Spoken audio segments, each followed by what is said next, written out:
जगन्नाथजी भगवानना रथनी विशिष्टता, सुभद्राजीना रथनी विशिष्टता, बलरामजीना रथनी विशिष्टता, दरेक रथ पर दरेक देवी देवताओना आह्वान साथे विराजमान करीने पछी भगवानने विराजमान करवामां आवता होय छे।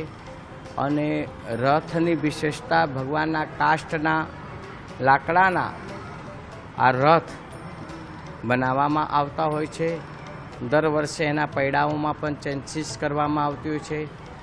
पैडाओमां पण विविध प्रकारना अनुष्ठान साथेनी विधि विधान साथे भगवान ने रथ में विराजमान थता होय छे।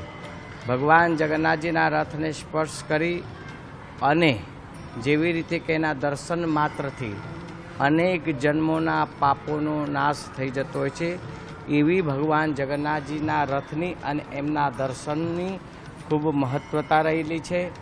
पुरीमां पण आ प्रकारे भगवान जगन्नाथजीना रथ पर આવી રીતે દરેક દેવી દેવતાઓનું અધિક સ્થાન આપવામાં આવતું હોય છે। એ પ્રમાણે આપણે કર્ણાવતી અમદાવાદ નગરે પણ દેવી દેવતાઓનું એવી રીતે સ્થાન આપવામાં આવતું છે।